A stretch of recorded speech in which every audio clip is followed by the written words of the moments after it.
তুমি ভাবছো তোমার সাথে অন্যায় হচ্ছে। তুমি ভাবছো যারা অন্যায় করেছে তারা সুখে আছে।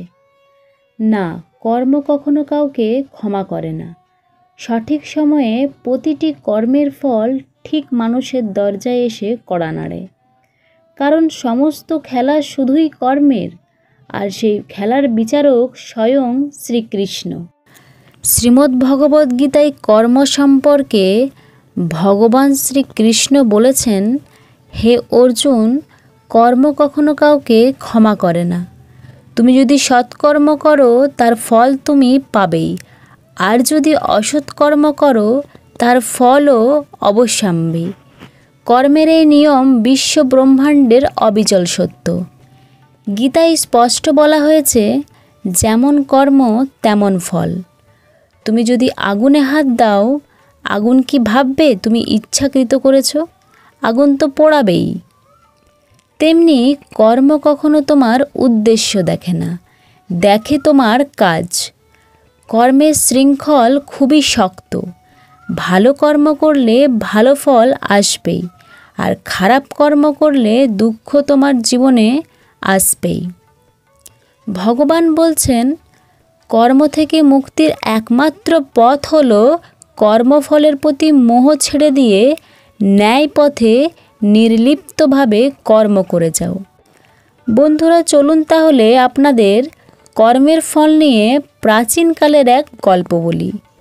চ্যানেলে আপনারা নতুন হয়ে থাকলে চ্যানেলটি অবশ্যই সাবস্ক্রাইব এবং লাইক দেবেন। প্রাচীনকালে এক রাজ্য ছিল, নাম ধর্মনগর। সেখানে এক নিষ্ঠুর রাজা শাসন করতেন। তার নাম ছিল রাজা বিরাট। রাজা ছিলেন অত্যন্ত ক্ষমতাবান, কিন্তু ছিলেন অত্যাচারী। সাধারণ মানুষের ওপর তিনি কর বাড়িয়ে দিতেন।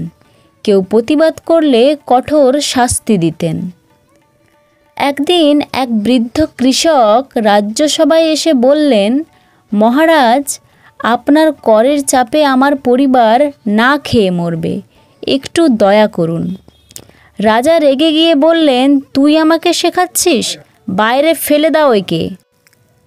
সেই কৃষককে পিটিয়ে রাজ্য থেকে তাড়িয়ে দেওয়া হয়। কিন্তু যাওয়ার সময় কৃষক শুধু একটা কথাই বললেন, স্মরণ রাখবেন, কর্ম কখনো কাউকে ক্ষমা করে না মহারাজ। বছর ঘুরতে না ঘুরতেই রাজ্যের পরিস্থিতি খারাপ হতে থাকে।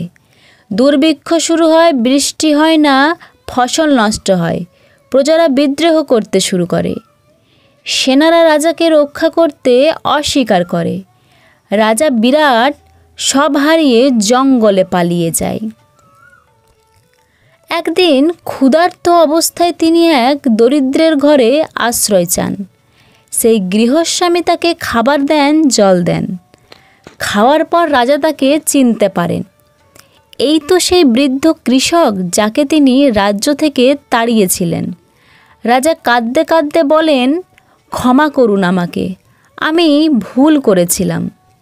বৃদ্ধ শান্তভাবে বললেন, আমি তো অনেক আগেই আপনাকে ক্ষমা করে দিয়েছি, কিন্তু কর্ম তো আপনার সমস্ত ভুলের জবাব দিয়ে দিয়েছে। বন্ধুরা, এই গল্প আমাদের একটা বড় শিক্ষা দেয়। কেউ চাইলে কর্মের ফল এড়াতে পারবে না। কর্ম কাউকে মাফ করে না। ভালো কর্ম করলে শান্তি আসবে, খারাপ কর্ম করলে ভোগ পেতেই হবে। সৎ পথে থেকে কর্ম করো, ফলের মোহ ত্যাগ করো। গীতার এই জ্ঞান আমাদের শেখায়, জীবন যেমন চিন্তা করি তেমন নয়। জীবন হচ্ছে তুমি যা করো তারই প্রতিফল। সুতরাং ভালো ভাবো, ভালো কর্ম করো, তবেই জীবন হবে সুন্দর। কর্ম তোমাকে ছেড়ে দেবে না, তবে তুমি কর্মফল ত্যাগ করে মুক্ত হতে পারো। বন্ধুরা, ভিডিওটি ভালো লাগলে একটা লাইক দিন, কমেন্টে লিখুন, আমি ভালো কর্মে বিশ্বাস করি। আর এই শিক্ষণীয় বার্তা পৌঁছে দিন অন্যদের কাছে। মনে রাখবেন, কর্ম কখনো কাউকে ক্ষমা করে না। ভিডিওটি দেখার জন্য অসংখ্য ধন্যবাদ।